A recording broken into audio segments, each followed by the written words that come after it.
Nah, di zaman dahulu orang itu untuk dapatkan satu hadis, kau kan pasti tahu kan, itu ada yang jalan sampai berbulan-bulan untuk dapat satu hadis loh itu. Hari ini jangankan satu hadis, satu buku hadis cukup gerakan jempol aja kan. Ya. Tapi kenapa zaman dahulu itu banyak ulama, sedangkan hari ini itu ulama adalah makhluk langka, bahkan mungkin yang sudah cenderung untuk dilindungi. Karena ya itu tadi, ilmu tidak diraih atau tidak dicari dengan cara yang seharusnya. Ya, sehingga ya, seharusnya bukan berarti kita anti dengan kemajuan ya. Kita nggak boleh belajar Google dan sebagainya. Jangan dijadikan sebagai barang pengganti. Istilah apa? Substitusi. Tidak boleh jadikan, tapi sebagai barang komplementer, pelengkap gitu ya, melengkapi. Nah, kalau itu bisa kita lakukan, ya insya Allah tidak akan menghilangkan keberkahan. Tapi yang banyak kita dapatkan kan hari ini kan gitu kan. Karena sudah ngaji via streaming, via online, akhirnya hilang dari majelis ilmu. Ya. Orang merasa sudah cukup. Sudah cukup. Dan ya itu efeknya. Akhirnya nilai kesabaran kan, orang untuk bisa berkasih sayang kok, itu butuh kesabaran. Tanpa adanya kesabaran, tidak akan ada kasih sayang.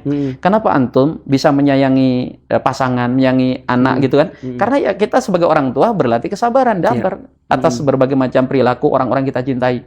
Tanpa ada kesabaran, maka itu tidak akan ada. Maka penuntut ilmu, ketika masa dia menuntutnya tidak mendapatkan nilai-nilai itu, nilai-nilai kesabaran, bagaimana bisa muncul adanya kasih sayang itu? Sehingga yang terjadi hari ini, terjadilah.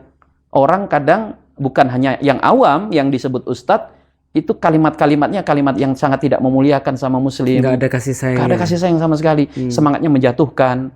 Ya, sehingga kemudian orang akhirnya memandang bahkan efeknya diskusi sebagai bentuk kasih sayang menjaga kesalahan saudara kita. Nah, itu dia tuh. Itu dianggap sebagai itu tadi diskusi adalah sebuah hinaan.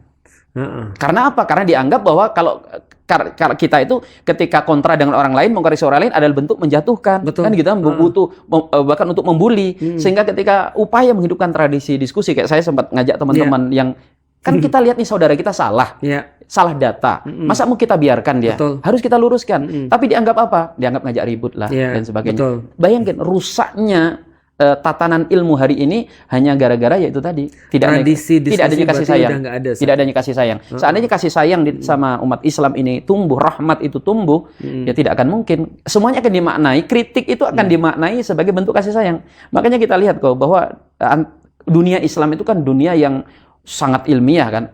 Saling mengkritik sesama ulama. Dan itu biasa. Itu biasa. Karena sebagai bentuk wujud kasih sayang. Saya nggak ingin saudara saya sesat. Dan yang lebih parah daripada itu menyesatkan umat.